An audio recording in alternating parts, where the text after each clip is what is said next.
यह त्योहार बड़ा ही पवित्र त्योहार है और भाई बहन का त्योहार है।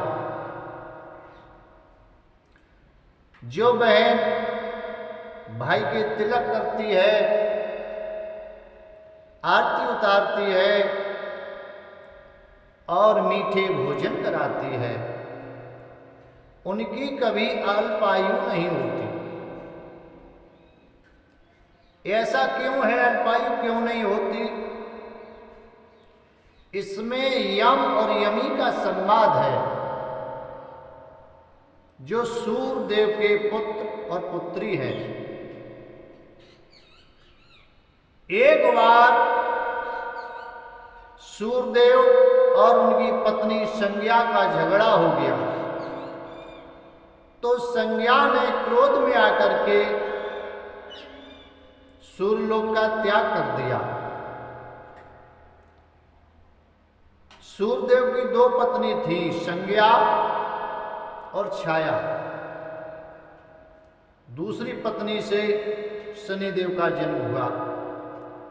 जब संज्ञा ने सूर्यलोक को त्याग दिया,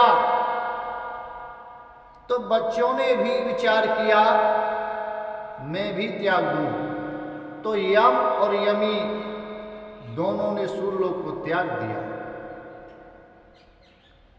यमी तो जल के रूप में परिणत हो गई, जिसे यमुना जी कहते हैं। अब यमदेव रह गए। नारद जी बोले, हे यमदेव, क्या खड़े खड़े विचार करते हो?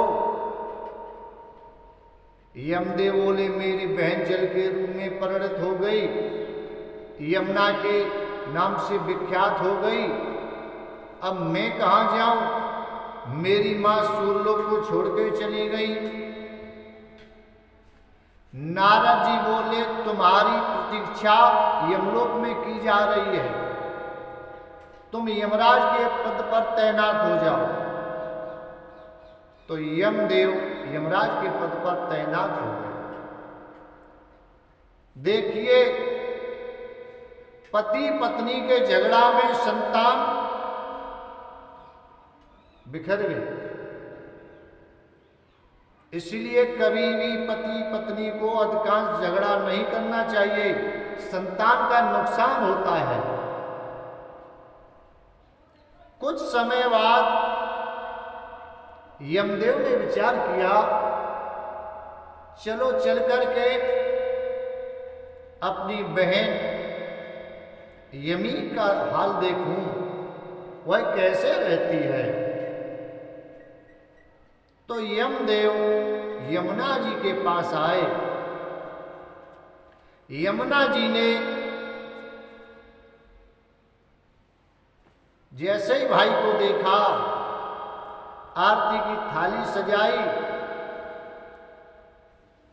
तिलक किया भाई के और आरती उतारी और मीठे मीठे भोजन कराए। यमदेव बहुत प्रसन्न हुए और बोले, हे बहन यमी, तुम्हारी जो इच्छा हो वही वरदान मांग लो। यमुना जी बोली, भैया जो अपनी इच्छा से देना चाहो वही वरदान दे दो मुझे। यमदेव बोले, मैं अपनी इच्छा से दे रहा हूं, जो कार्तिक शुक्ल पक्ष में द्वितीय तिथि को जो बहन भाई की आरती उतारेंगी, तिलक करेंगी और मीठे भोजन कराएंगी, वह बहन और भाई दोनों की अल्पायु नहीं होगी, दीर्घायु होगी।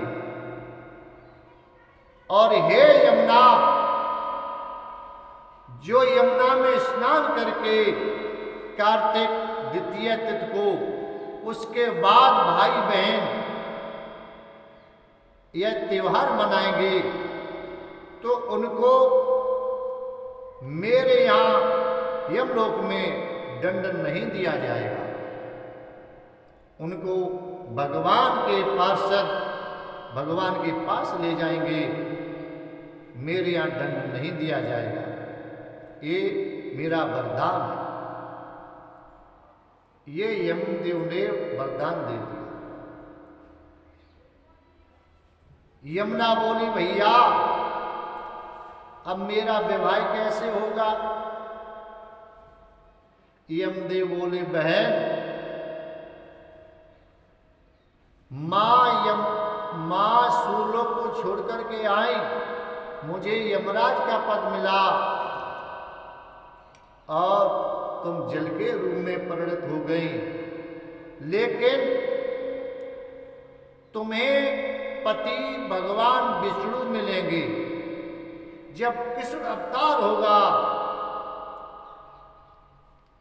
तब वह तुम्हें पत्नी के रूप में स्वीकार करेंगे और तब तुम्हारा कालिंद्री नाम पड़ेगा। और जब उनका जन्म होगा तो तुम्हारे जल से अपने पैर का स्पर्श करके तब दूसरी जगह जाएंगे। ये मेरा वरदान है। यमुना जी बहुत प्रसन्न हुई, बोली, भैया बहुत मैं खुश हूं। तो कहने का तात्पर्य है, ये कार्तिक शुक्ल पक्ष में द्वितीय तिथि को जो दोज तिथि है, दोज का त्योहार मनाया जाता है। ये बड़ा ही पवित्र त्योहार है। हर बहन को अपने भाई के तिलक करना चाहिए और आरती उतारनी चाहिए और सबसे पहले मीठे भोजन कराए। दोज तिथि को नमकीन भोजन न कराए, मीठे भोजन कराने के बाद ही नमकीन भोजन कराएं। ये बड़ा ही पवित्र त्योहार है और भाई बहन की अल्पायु नहीं होती है।